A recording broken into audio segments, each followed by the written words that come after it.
The battlefield is a scene of constant chaos, and the winner will be the one who controls that chaos, both his own and the enemy's. We're looking at the 5 best battlefield control spells in Dungeons & Dragons 5th edition.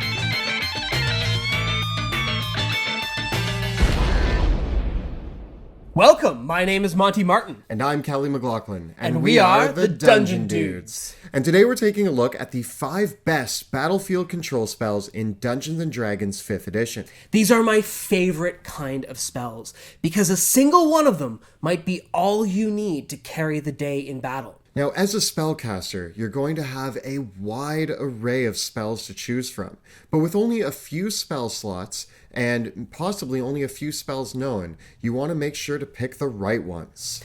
Choosing a flexible range of spells that are widely applicable to a huge range of situations is often more efficient and makes your character more unique, because you've got more room to choose those really situational spells that help you survive the crazy situations that your character might come to face. When it comes to battlefield control, there are a handful of truly powerful and potent options available to you. Choosing just a few of these frees up your options for more flexible and diverse choices so that you can respond to a wide range of situations in the chaos of battle.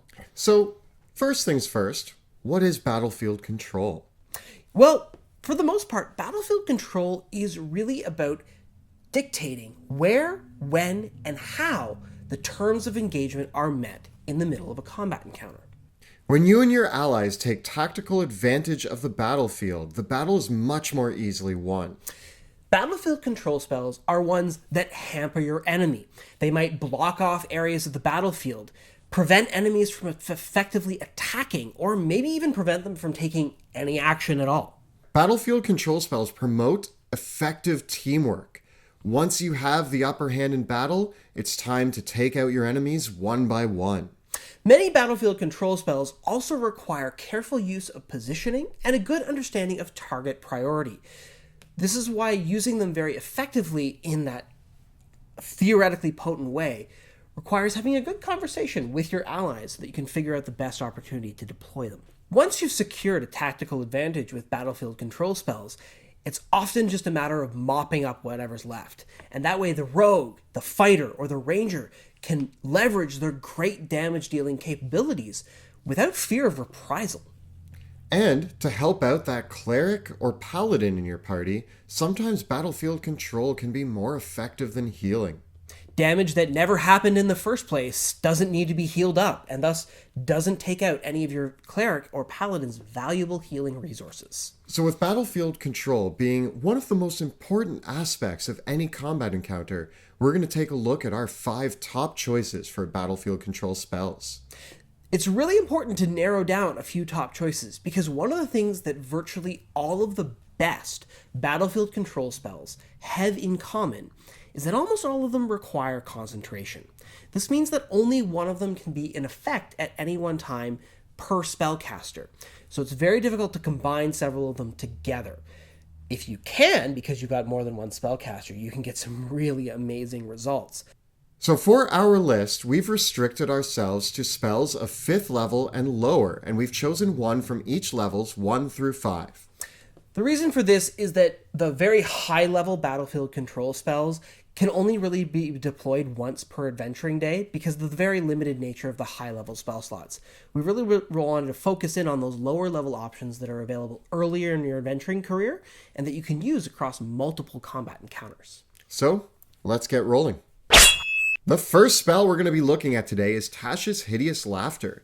It is a 1st level enchantment, and it's available to bards, wizards, and warlocks of the Great Old One. You can find the full spell description on page 280 of your player's handbook. And this spell is a weaponized joke. When you cast it, you choose one target that you can see within 60 feet, and they must make a wisdom saving throw or fall prone and incapacitated, laughing their butt off. What's amazing about this spell is not only is it great for just flavor text of causing an enemy to roll on the floor laughing, but it completely takes that enemy out of the battle. The only thing they can do is crawl. While they're laughing under the effects of this spell, they can't stand up, and they're incapacitated, so they can't take any actions. They get a saving throw to escape the spell at the end of each of their turns, where they can repeat the wisdom saving throw, or if they take any damage, they can make the saving throw again with advantage. However, because Tasha's Hideous Laughter is a first level spell, it is as good at level 1 as it is at level 20 at taking a foe out of the fight. As long as that foe has an intelligence score of 5 or higher, they can be affected by it, which is going to be a lot of enemies. What is amazing about this is that a lot of spells lose their potency as you level up, and your first level spell slots become less and less useful at higher levels. But if you have Tasha's Hideous Laughter in your roster, it means that you have a great use for your first level spell slots all the way through your game. Tasha's Hideous Laughter is the gold standard by which every other single target incapacitating spell must be measured. This includes spells like Hold Person, Hold Monster, Polymorph, Otto's Irresistible Dance, Power Word Stun. Tasha's Hideous Laughter can punch far above its weight class and competes with all of these spells in terms of its ability to take an opponent out of the fight. Yes, higher level spells might enable you to beat up that enemy while they're still incapacitated, but if all you want to do is get someone out of the way while you beat up their friends, Tasha's Hideous Laughter should probably be your first one that you consider.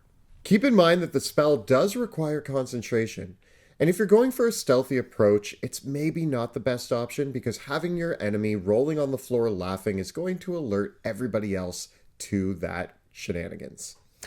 On the flip side, because they're knocked prone by the spell and can't stand up, it means that your allies have advantage on melee attacks made against their foes. So the spell does generate advantage. It can knock a flying enemy out of the sky, potentially even killing them. Talk about the killing joke. Because the creature can't stand up while it's under the effects of Tasha's Hideous Laughter, they're still left prone once they've made their saving throw, meaning you've got lots of opportunities to take advantage of the prone condition and get those attacks in that are going to finish them off. Ultimately, Tasha's Hideous Laughter is best used at any level of play for taking a single foe out of the fight and then leaving them in a vulnerable position when you need to finish them off.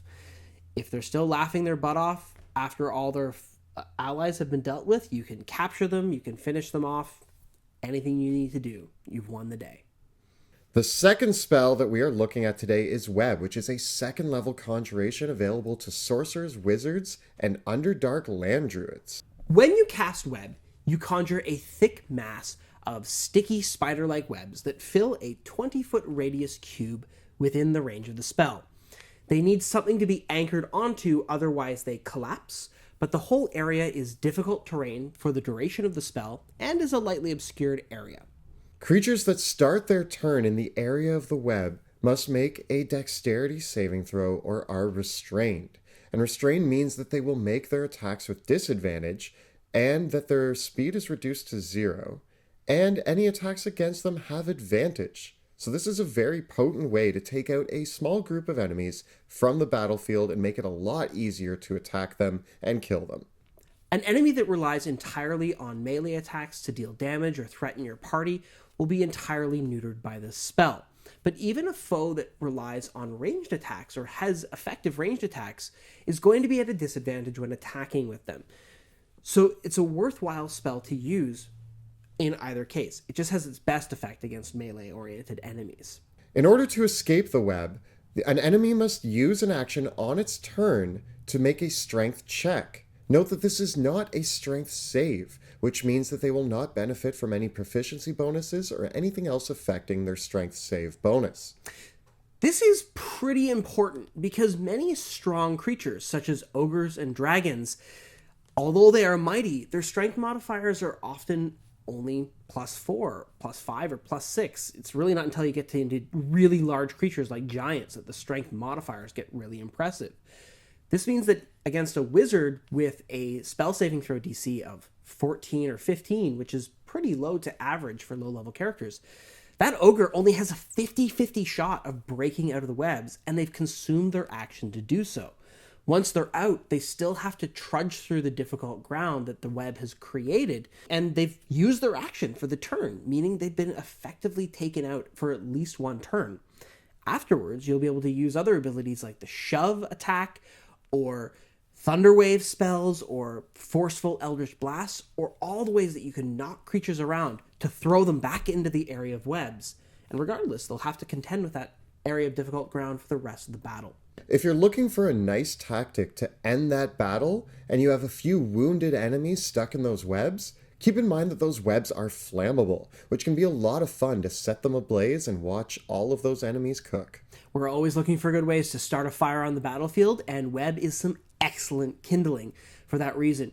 Just remember that if you are going to be attacking a foe that is stuck in the webs, your firebolts might ignite it, so you might want to stick to attacks like Eldritch Blast or Frostbite instead, so that you can keep them in place while you pepper them with arrows and magical attacks. Although web requires concentration, it compares really well with spells of much higher levels, making it hit well above its weight class. Compare web to higher level spells that prevent enemies from moving and impose disadvantage on their attacks, such as Otto's Irresistible Dance or Ivard's Black Tentacles. It's pretty similar, maybe not quite as good as those spells, but considering that web is only a second level spell, it's great, and it's well worth keeping in your arsenal, especially compared to those higher level spells, which you might want to use other spells with those spell slots and keep web instead. Next up, we have Hypnotic Pattern, which is a third level illusion spell available to bards, sorcerers, wizards, warlocks, and Oath of Redemption paladins. You can find it on page 252 of your player's handbook, and man oh man, is this one of my favorite spells.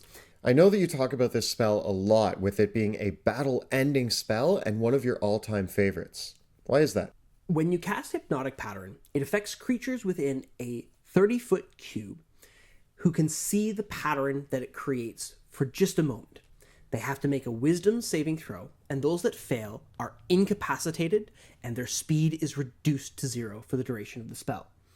This is a great mesmerizing effect that will take them out of the battle, because Hypnotic Pattern, unlike many other battlefield control spells, does not allow them to make a wisdom saving throw on subsequent turns to escape the effect.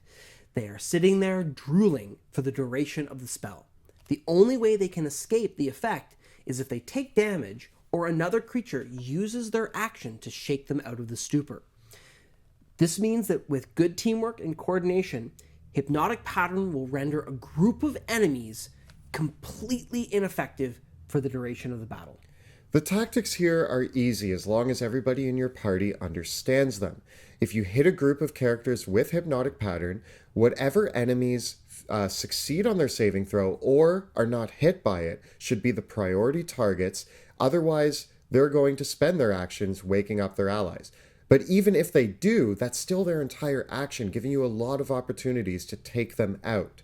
Once that's done, your party can go one by one through the enemies that have been affected by Hypnotic Pattern, attacking them all at once, either killing them in one go, or if they don't, still managing to have several people, your whole party, versus one target at a time, which is a much easier battle. Even if you don't plan on killing all your enemies, it's a great way to capture them or end the situation non-violently as well. Be aware, though, there's a few limitations to Hypnotic Pattern which prevent it from being the ultimate battlefield control spell. First, it does impose the Charmed condition, and a relatively large number of creatures in the monster manual are either immune to this condition outright, or they might be elves with the Fey ancestry trait that give them advantage on their saving throw against the spell. Furthermore, because Hypnotic Pattern relies on the momentary creation of a visual illusion, creatures with True Sight automatically succeed their saving throws, and it's possible that in certain situations, the creatures might not be able to see the pattern, and thus not have to make the saving throw at all. So just be aware of those few limitations of the spell. Keep in mind that this is an amazing option for bards who have an instrument of the bards, which means that all enemies will have disadvantage on their saving throws against your Hypnotic Pattern. Ultimately, this spell has everything we're looking for in a great spell to lock down the battlefield. Creatures get no chance to escape unless your teammates are idiots. And then, in that case, you might have a bad time with this spell. But for a well-coordinated party, that is using their resources effectively and knows how to work together as a team, Hypnotic Pattern is an encounter-ending spell.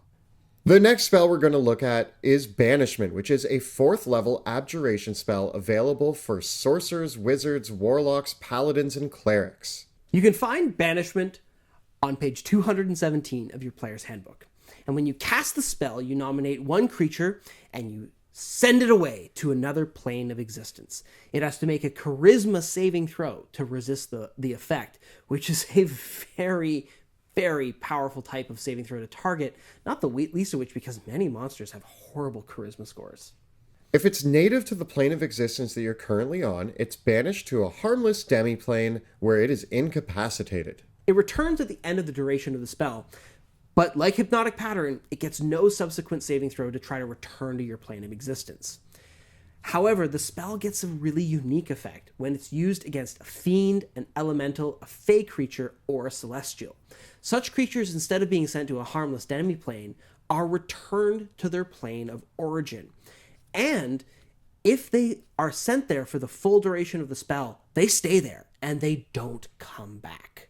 If one of the main elements of battlefield control is taking an enemy out of the battlefield, Banishment literally sends them out of the battlefield and sometimes they cannot return. That's pretty awesome. Yeah, they get no saving throw to try to come back. So if you manage to concentrate on the spell for the entire duration, you just took that enemy out of the fight outright. Granted, creatures like celestials and fiends often do have pretty good charisma saving throws, but the chance to remove these enemies from the battlefield entirely and permanently is invaluable. The widespread availability of the spell to several different classes makes it very, very valuable indeed. With Banishment, you can upcast it to target more than one creature. And also keep in mind that there are some high-level creatures that maybe don't have good resistances against this. I've seen Banishment take out a kraken or a purple worm on my table, and it was a battle-ending spell. Even though it only removes such enemies for 1 minute, that's long enough to run away or escape from them. As long as you can maintain your concentration on the effect, nothing can return that foe to the battlefield. They don't get a subsequent saving throw, there's no chance to dispel it, they're gone. In this respect, it's a very high-risk, high-reward spell, so I do prefer to keep it to those instances where it's going to remove the enemy permanently from the fight. Ultimately, because a creature that's going to come back after it's been banished, you're still going to have to deal with it in some way. Yeah, so when you banish a high-level foe, because you've got a minute to then get away, get to the next room, or escape, you've got plenty of opportunities to just end the fight outright. The one thing that this spell has over Hypnotic Pattern is that it is idiot-proof. Your party cannot screw this one up. Yeah, because the enemy's taken out of the fight, it doesn't have the disadvantages of Tasha's Hideous Laughter or Hypnotic Pattern, in that your barbarian isn't going to come up to smack this foe before the rest of the party members are ready to deal with that enemy. You can stop concentrating on it and then let the barbarian have their fun, but in the intervening period, unless your concentration is broken or interrupted, that foe's going to stay away, and there's nothing else your party members are going to do to mess it up. The last spell we're going to look at today is Wall of Force, which is a 5th level evocation spell available for wizards and Oath of Redemption paladins. Wall of Force is found on page 285 of the player's handbook. Though many have doubted the supremacy of the wizard in 5th edition Dungeons & Dragons, saying that they might not be as good as the sorcerer or the warlock, let none doubt the fact that the exclusivity of this spell to the wizard cements their place as the unquestioned masters of battlefield control in 5th edition D&D. Some spells allow saving throws. Some spells give targets the opportunities to escape.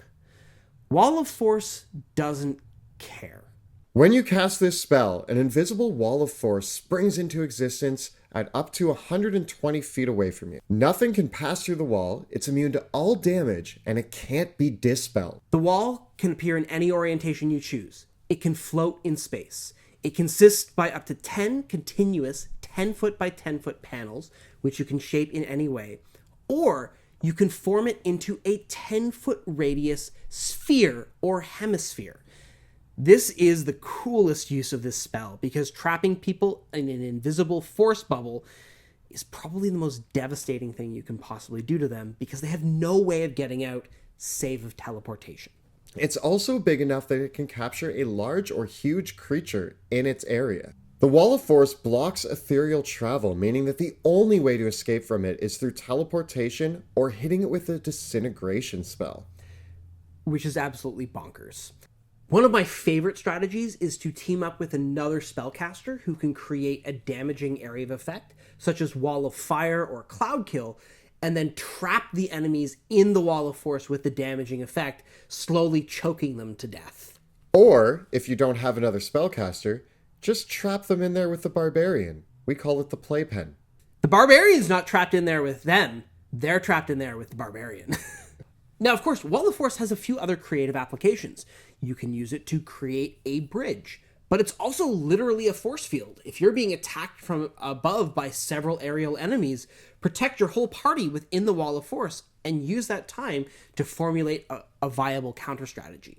You can also use it to split the battlefield, dealing with a smaller number of enemies first before having to deal with another group. Because you can shape the Wall of Force into 10 by 10 panels as long as they're continuous, you might not always need the sphere version of the spell. For example, if you're in a dungeon, you can use it to split the room in half or trap enemies in against another wall that's natural in the space that you're in. If you're in a situation where you're in a room that has a trap, such as a room that will flood or fill with toxic gas, you can use Wall of Force to use that to your advantage against the enemies while protecting yourself. Yeah, perhaps you've got a bomb that's going to explode and the rogue needs to disarm it. Well, a great security measure might be to just create the Wall of Force over top of the bomb and the rogue so that if the rogue messes up, only the rogue's going to explode. Or just put the Wall of Force over the bomb and let the bomb explode and it will just be contained in the Wall of Force. Wall of Force is an example of one of those great spells that does more than what it just says in the spell description. It slices and dices, dividing your foes so that you can conquer them. Battlefield Control 101. If you have the option to take Wall of Force, you definitely should. Well, those spells constitute our top 5. We do have a few honorable mentions that we would like to throw in as well. Our first honorable mention is Sleep. A very good spell for incapacitating your enemies, but it doesn't really scale well as you get to higher levels. Sleep is great for low-level play, but Hypnotic Pattern is a pretty clear upgrade. Our next honorable mention goes out to Hold Person and its bigger brother, Hold Monster. Both of these spells are excellent, but your enemy does get a chance to save against it every turn. Because of this, Hold Person and Hold Monster are less effective at taking foes out of the fight. Rather, they're better at paralyzing a monster so that you can get those free critical hits against them and prevent them from acting while you're trying to kill them. But if you want to take your enemy just out of the fight, the other spells that we looked at are better options.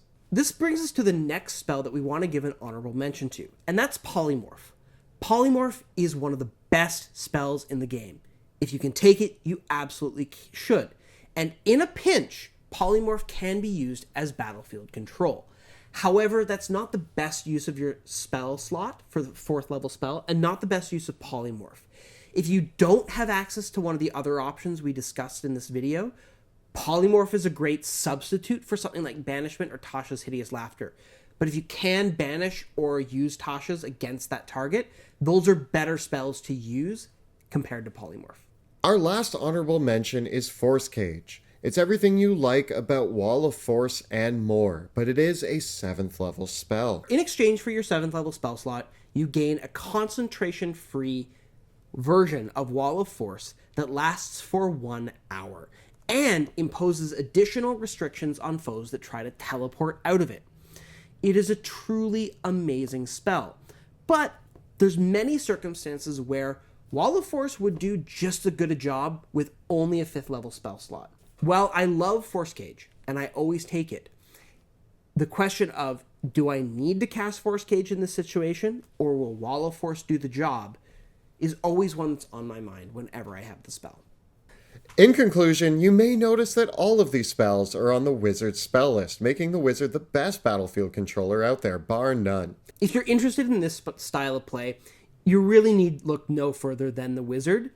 And probably these 5 spells are all you need to prepare with your Wizard to really feel like the ultimate battlefield controller. And then you can load up on all those fun and creative spells like Polymorph, Dimension Door, Fly, and a couple blast spells like Fireball and Animate Objects, and you're going to do really well. If there's any battlefield control spells that you truly love that we didn't mention, or if you have great stories about how you've turned the tides of battle using magic, tell us about them in the comments below. As always, these were just our opinions. So if you disagree with us, we'd love to hear what your top 5 picks are. Let us know in the comments below. So this has been our top 5 battlefield control spells for Dungeons & Dragons 5th edition. We hope that this helps you assume direct control of the battlefield. And of course, you can see some of these spells in action, including some really awesome use of the web spell in our actual play campaign, Dungeons of Drakkenheim. It airs Tuesdays at 6 p.m. on twitch.tv/dungeon_dudes. You can find prior episodes of the campaign here on YouTube, and the latest episode drops every Friday. We mentioned a lot of different classes in our episode today, so if you want to take a look at our class guides, we have them right up over here. And if you want a primer on why these spells are so important to battlefield tactics, we've got our primer on Combat Tactics 101 right over here. Please subscribe to our channel so that you never miss an episode. Thank you so much for watching, and we'll see you next time In the dungeon.